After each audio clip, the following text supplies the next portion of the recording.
Bom dia nesse domingo de manhã aqui. É, não sei exatamente quando que eu vou postar esse vídeo ainda, acho que só amanhã, mas no último vídeo eu falei que ia falar sobre divórcio, o divórcio judaico, get. Mas, como eu nunca falei sobre casamento, eu acho que é melhor falar sobre casamento antes, porque senão tem muitas coisas que não vão fazer sentido. E, bom, como tem muito mais coisas para falar sobre casamento,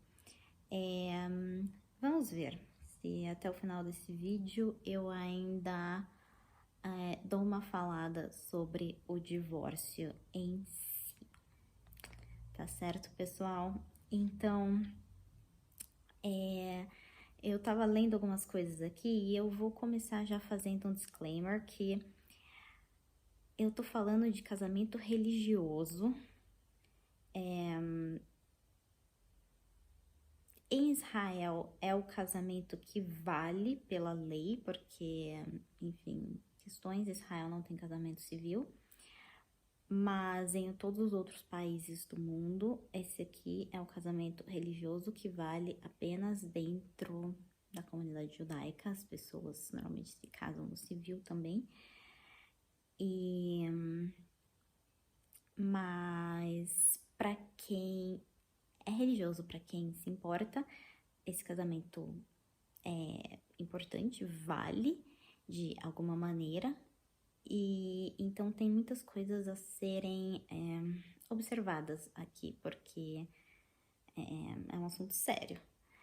E outra coisa que eu vou falar também é que a gente tem que manter em mente que são regras que foram feitas há muito tempo, quando a sociedade era bem diferente do que a sociedade é hoje. E agora eu não vou entrar em questão de fé, crença, que tem que ser assim, porque Deus falou, porque bem honestamente, assim, no que eu penso, essas regras aqui são regras do homem. Essas ideias aqui são ideias de pessoas, não vem de Deus. Eu tô sendo bem honesta aqui,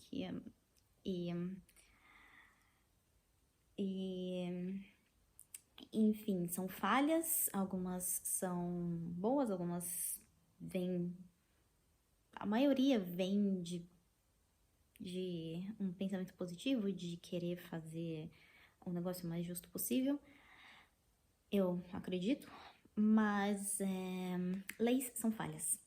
Então a gente tem que tomar cuidado, porque inclusive tem já vou entrar em um dos méritos aqui, que é o casamento não pode acontecer durante o Shabat. Por que não? Porque você não pode fazer um contrato durante o Shabat. Shabat é dia de descanso, não se faz contrato.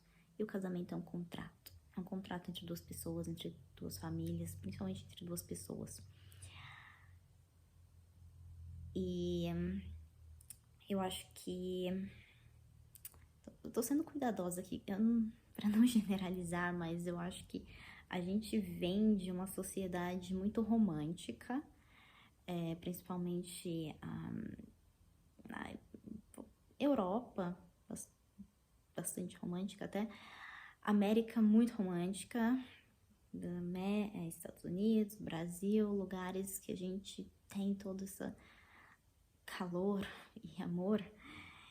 E quando a gente pega outras sociedades, e eu vou colocar os judeus aqui, apesar dos judeus terem influência dos países onde eles vivem, é uma cabeça diferente.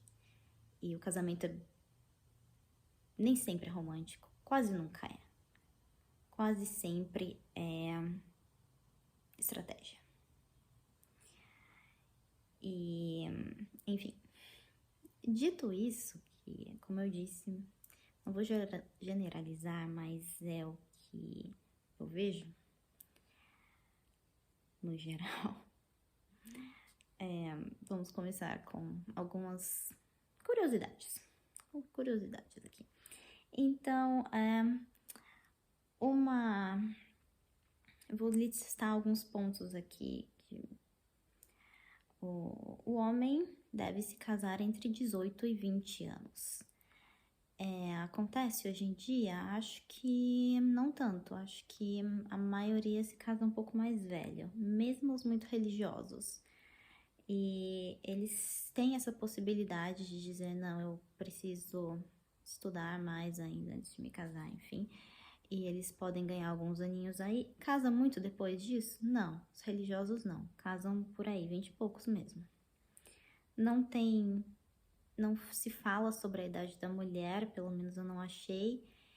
E é problemático porque acontece casamento antes dos 18, que eu acho pouco. Não é, vou dizer sinceramente, assim, não é porque a minha coisa que eu vou defender, não, mas a comunidade judaica não faz casamento de menor com frequência. Minoria. Acontece, mas é raro. O homem não deve permanecer solteiro, então a partir desse momento aqui que ele é adulto, ele deve se casar cedo e deve se casar novamente caso aconteça divórcio ou ele fique viúvo. E damos preferência mesmo que ele tenha cumprido já a obrigação dele de ter filhos, que é uma obrigação que recai sobre o homem, não recai sobre a mulher. O homem tem que ter pelo menos um menino e uma menina, mesmo que ele já tenha cumprido isso. Damos preferência aqui a um segundo casamento também com uma mulher fértil.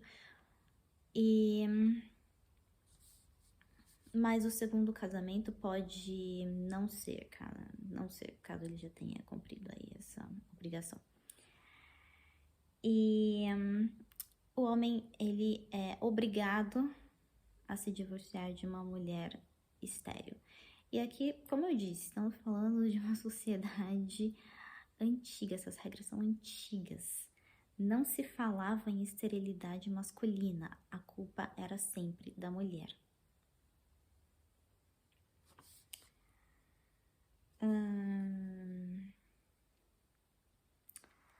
O lar é abençoado apenas se o homem tratar bem a esposa.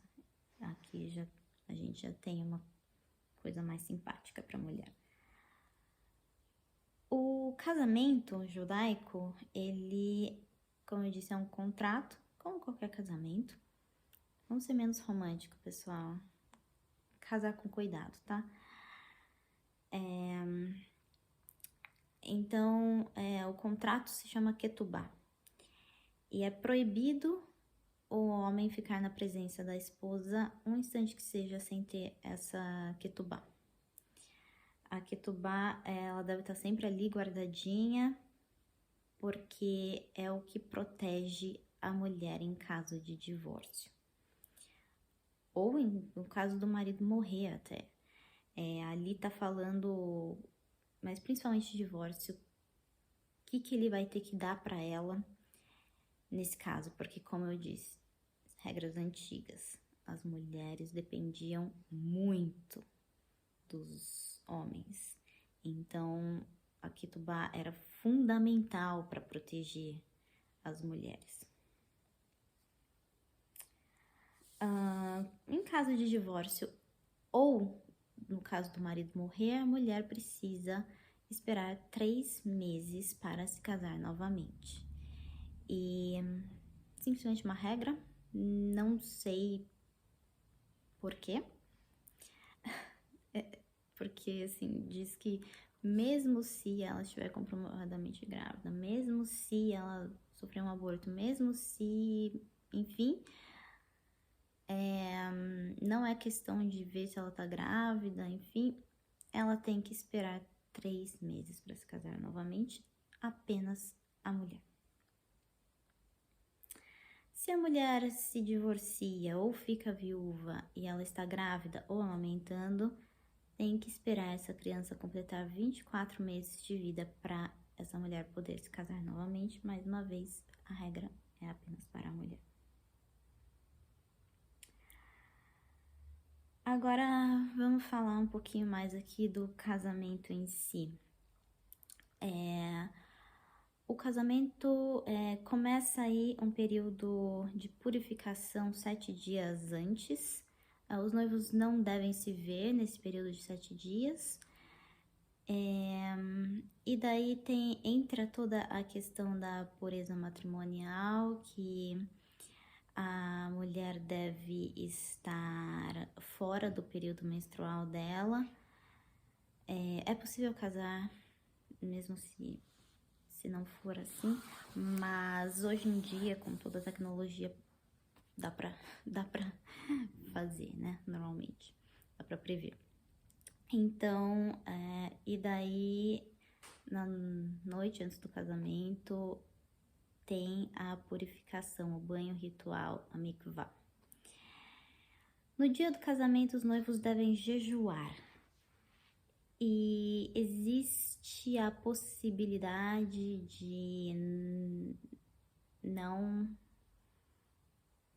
jejuar, exatamente, apesar de que o jejum é bastante importante, porque aí agora a gente vai falar de fé e crença.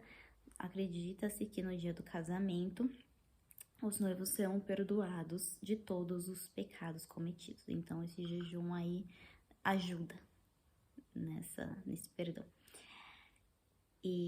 Mas uma coisa que é muito importante é que os noivos não tomem bebida alcoólica no dia do casamento, porque afinal de contas, mais uma vez, estão fechando um contrato. O contrato se fecha sóbrio.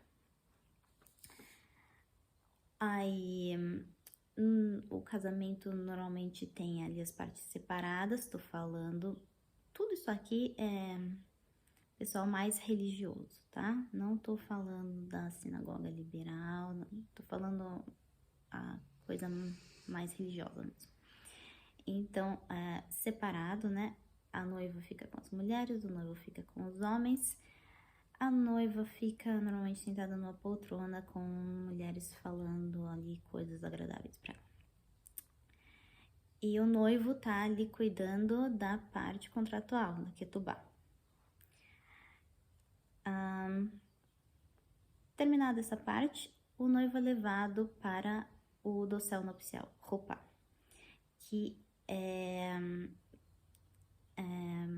tipo uma tenda, um dossel. É um pano segurado por quatro paus. E eles vão ali embaixo, a céu aberto. E quando o noivo já tá ali, é trazida a noiva.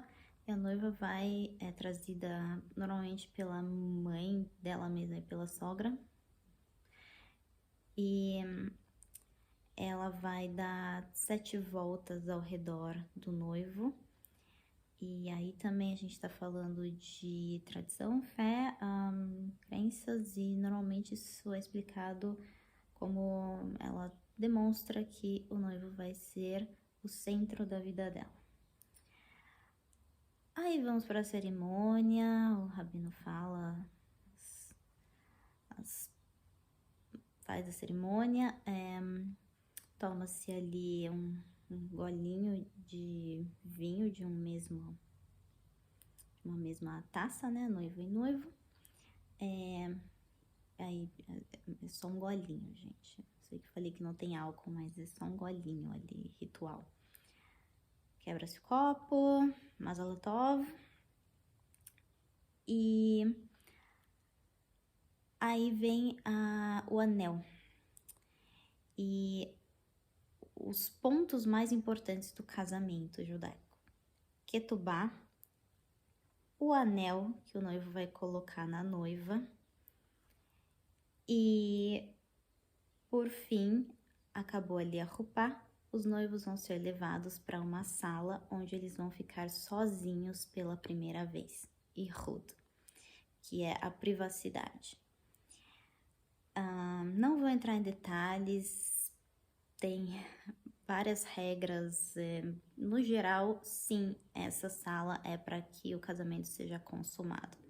Não é sempre que acontece, tem outras questões ali. Mas é isso. Mas a questão é a primeira vez eles ficam ali em privacidade, já é Ihud, já vale, isso sela o casamento. Tá pronto, agora estão casados, diante da lei de Moisés.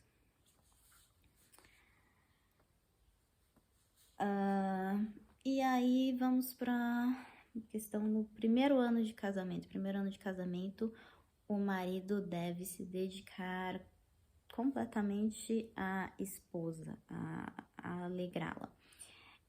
Os religiosos, no geral, eles fazem meio que uma lua de mel de um ano, digamos assim.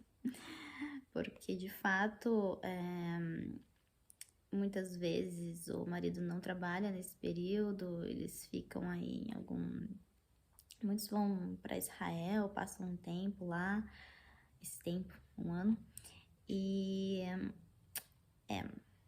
tem essa regra. E agora eu vou falar um pouquinho sobre o divórcio.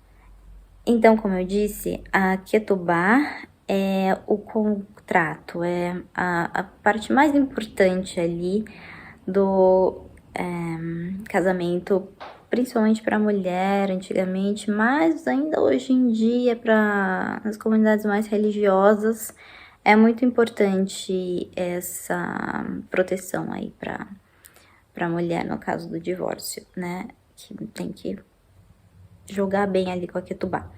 Mas um alerta aqui para quem pensa em se casar. E agora eu vou falar principalmente, se você é apaixonada, vai casar aí com um judeu brasileiro, tá bom. Eu sei que se você é uma pessoa mais religiosa, você se importa ali com o casamento religioso e tal. No caso de um divórcio, se não sair esse divórcio, vai te incomodar, vai ser uma coisinha ali, né? Mas, vida que segue. Agora o alerta vai principalmente para quem pensa em se casar em Israel. E eu vou dizer bem de coração, assim, que é uma coisa que eu nunca faria. Não casaria em Israel. Por quê? Porque o que vale é o casamento religioso. E a gente tá falando de depender 100% da vontade do homem. E aí vai ter gente que vai falar, não tem jeito, dá pra conseguir mesmo se o marido for aí e não aceitar. É muito difícil. É muito difícil. O divórcio é a última palavra do homem. E se esse cara não quiser por birra, por seja o motivo que for, a chance de você conseguir esse divórcio é muito pequena. Porque eu vou te dizer uma coisa polêmica. O rabinato vai ficar do lado do homem. Você tá apanhando, ele é isso, ele é aquilo. É muito difícil. É difícil para israelense. Agora pensa que você não é israelense. Você é uma estrangeira lá, casando com israelense.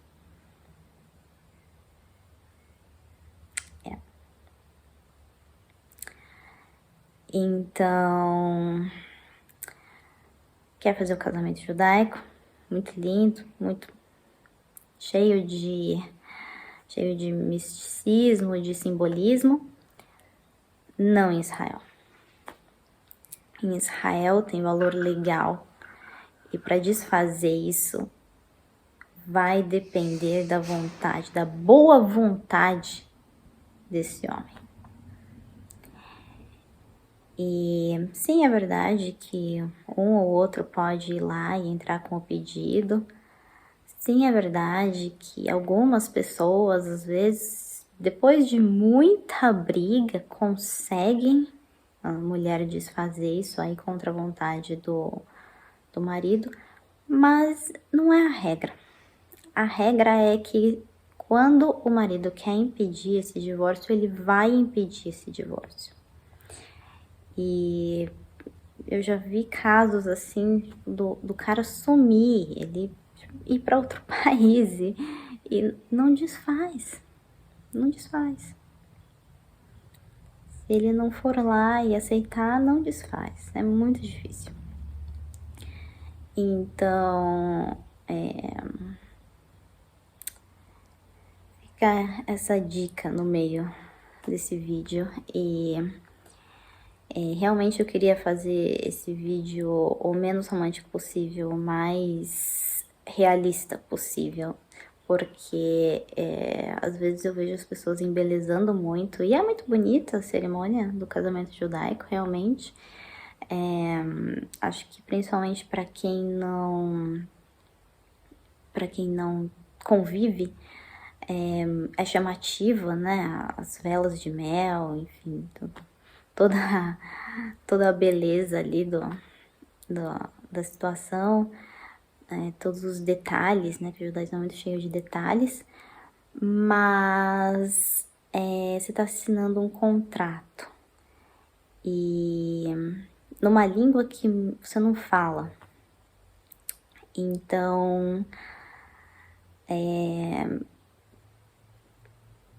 cuidado. É isso, cuidado.